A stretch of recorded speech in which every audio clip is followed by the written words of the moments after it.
Whew.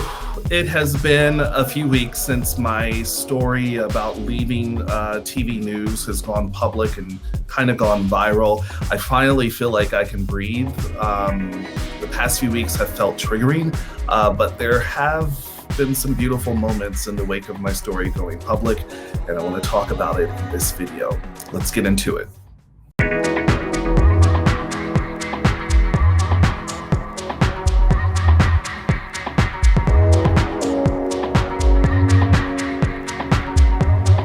Hey world, welcome back to my channel. Today's video is going to be a little different from my other videos that I've been posting lately in terms of my curly hair routine. I kind of just wanted to talk about, it's been a few weeks, for those who don't know or haven't been following me. A few weeks ago, I did go public with a story about the discrimination that I faced at WCBS TV and CBS News. My agent warned me, be careful, you're gay, black, and a man. Don Champion says he was warned of problems at WCBS TV in New York before he started his job as a freelance reporter in 2013. You know, I can't say enough how much fear you live in when you're in this situation. It led to me leaving TV news, and it's something that I've spent the past 3 years working hard to get over. I'm back on my feet, and I'm so thankful for that. It's taken a lot of healing and therapy to get to the place that I am now. I felt empowered to tell my story. I completely overwhelmed by the response. I was not expecting any of this. But I just wanted to post my story because I wanted it to be known that there were many, many, many other stories involving these men that needed to be told. And there are still countless others. Thank you to everyone who has reached out to me in the week since. I've been so overwhelmed by it. It took me several days to respond to text messages, Twitter messages, DMs. I still haven't, I'll be honest, been able to get on Facebook just yet and respond to messages, but I do plan on doing so. I think I underestimated how triggering going public with my story would be. And I've been trying to practice some sense of self-care since then, because for me, the past 3 years have been really centered on just like mourning this dream of mine that I had so long, the years of long work I had put in, and the sacrifices I had made to be in the TV news industry and to thrive in the industry. And so that was the hardest part for me over the past 3 years. And again, I'm thankful to be where I am. And I didn't post to become an advocate or anything like that, but I think sometimes moments meet us, and I certainly feel that way now. And I feel empowered moving forward to speak out against toxic work environments and discrimination and bullying. And that kind of leads me into these two women who I want to introduce you to, Oyin Mitchell and Noelle Adams. After my story went public and I appeared on the Roland Martin show, Oyin wrote me on Instagram saying that she was really moved by my story and that it really resonated with her.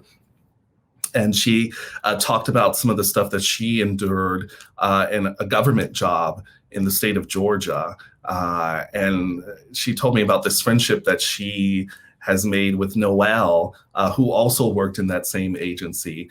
And also endured discrimination and bullying. And so the point of us telling our stories in this video is I hope it, if you're someone out there who is going through a situation like this, enduring a toxic workplace or discrimination or bullying, I hope this empowers you, and I hope this gives you strength. And I hope that you are able to find some resolution and really speak up for yourself in some kind of way. And also, I just, through this interview, I just want you to know that that you're not alone. There's so many others like you who are suffering silently, and your voice deserves to be heard. And yeah, so here's my chat with Oyin and Noelle. Oh, yeah, and I was really moved by the fact that you reached out to me after my story went public. And, I subsequently met with you and Noelle. Talk about why you reached out to me. And I mean, it was just, we had a really great conversation afterwards, but I just want to know, I think this speaks to just how triggering these incidents are for people. I think trigger is the perfect word to say why I decided at 3 o'clock in the morning to send you an IG when I couldn't get into all the other areas. Is because when I heard you speak, I immediately thought of Noelle, which, Noelle, I was her successor, and she had experience, and she'll talk more about her experience with bullying, but that's why I was hired after her termination. And so to hear you talk about the mental health part of it, I think that was the trigger for me, because that is the portion that's really not seen. Even if you land on your feet with another job, or if your income continues, the mental impact of, just being wronged and wronged at work is something that never goes away. And so it's just a time to talk about it, because it's a health and safety concern. Mhm. What stress does to the body, I mean, being beat up at work, and we're saying these terms because that's typically that's what it felt like. And I want to get to both of your stories. Noelle, we'll start with you. So tell me about your story and then how you came to meet Oyin. Wow. It's a hard story to tell, although it's been several years now, and lots of wonderful wins since then. But it started out, I had an HR director that I reported to, and this particular individual had an issue with my sexuality.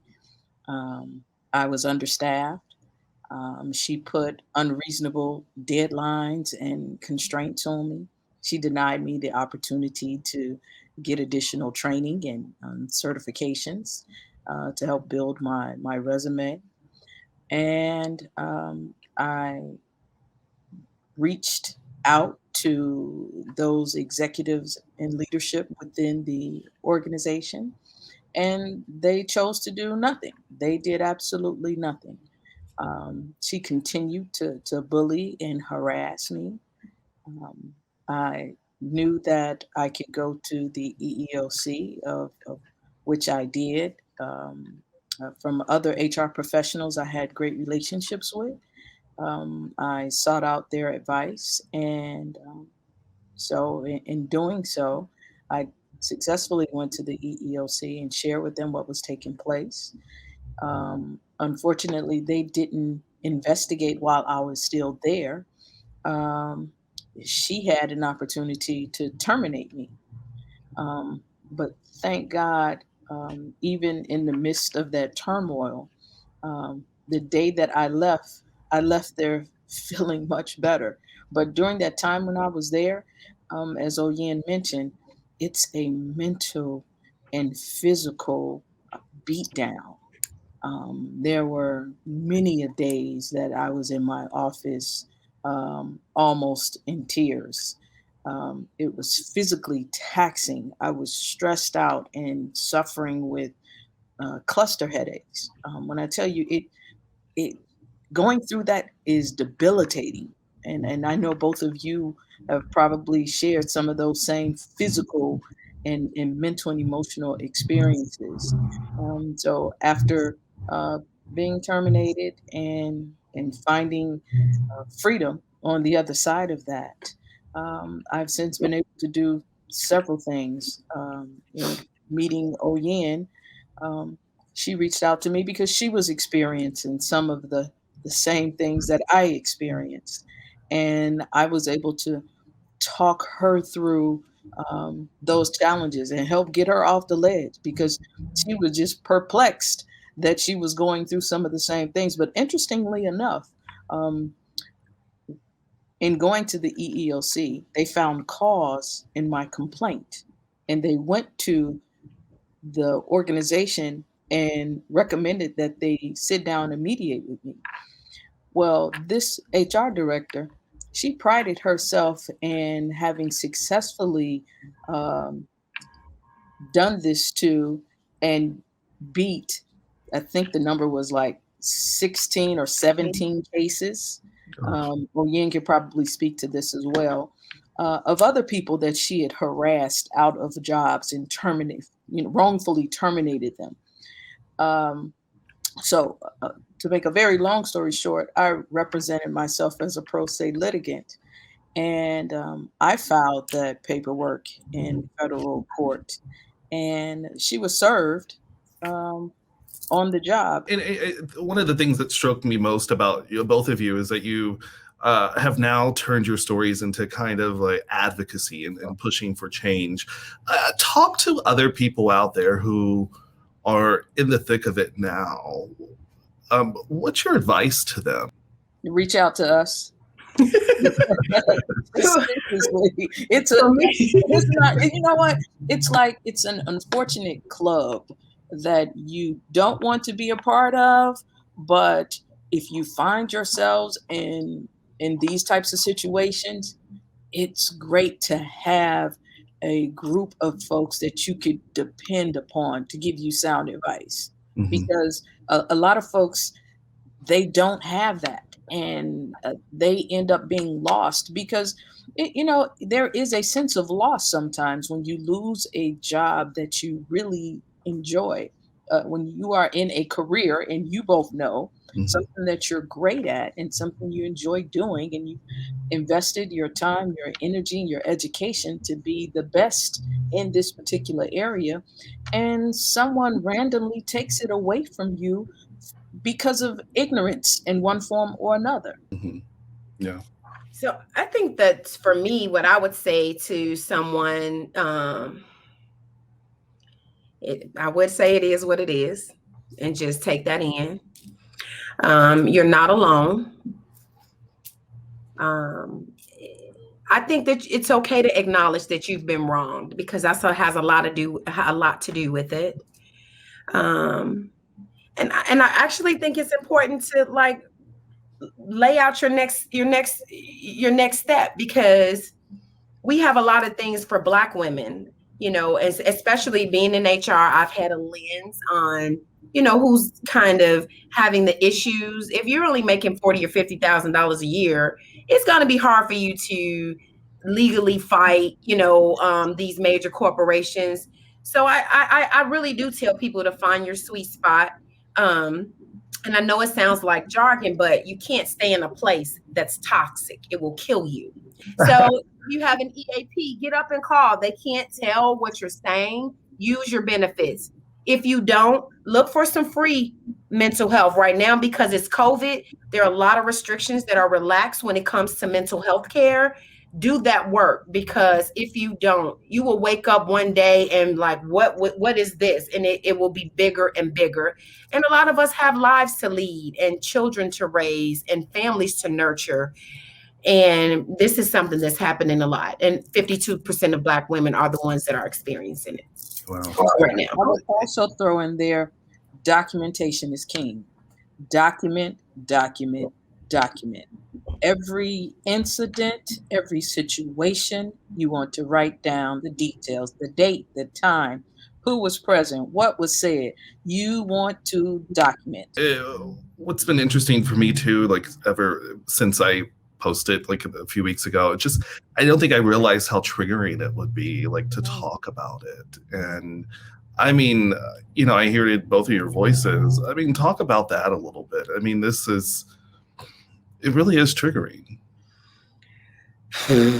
But you have to speak on your story. You know what I mean? Like, you have to, it's like, it in and of itself, it's kind of therapeutic too, telling your story. And for me, I felt like a little bit of vindication, once the initial story was posted about these guys. But it really is triggering, because you're reading. It is. Like, I wanted you to have a cape on. That's how I felt. Like, I didn't know you, but we were somewhat in a box. I ran for office shortly after.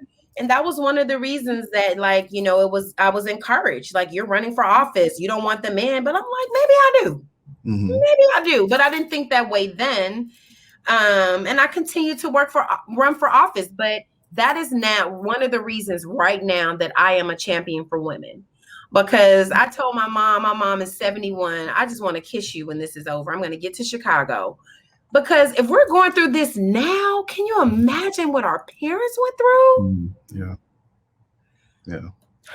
And I'm talking, we're coming in with credentials.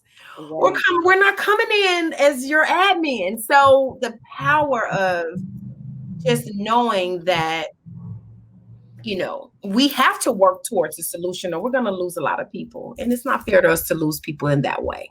That's where my commitment is. Anybody that I can help advocate for, I will. Anytime I can have a representative to sit in front of me and we can shape legislation, I'm going to be a part of that, because I think people deserve to go to work and have a regular work day. We're with people that we work with more than we are with our families. So we deserve to be at peace to come to work. And that's where I'm at. Peace, work, be a contributor to society, and let's move forward. But we can't move forward until we address this, Don. And I think that this is just one step or one slice of the pie. It's going to get there because more and more diversity is coming into the C-suite. And so I think that it does hit a little different when you see somebody like you I mean, even though Noelle and I differ in a lot of ways, I see her as my sister, right? And like her work that was left, I'm like, this is great. So I couldn't really pinpoint why she was so horrible that she, you know, was discussed a lot, and she shouldn't have been. I shouldn't even know who she is today.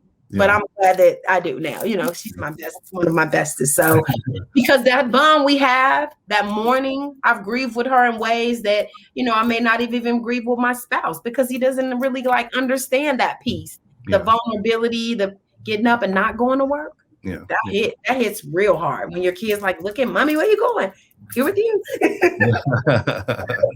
Well, no, I just want to thank you ladies for reaching out to me. I mean, it really was one of the blessings from this. And I look forward to working with you guys and definitely continuing this conversation because it is important. And as you said, it's happening a lot more than people know and quite frankly want to admit, you know. So thank you both. I really appreciate it. And thanks for having us. Bye-bye.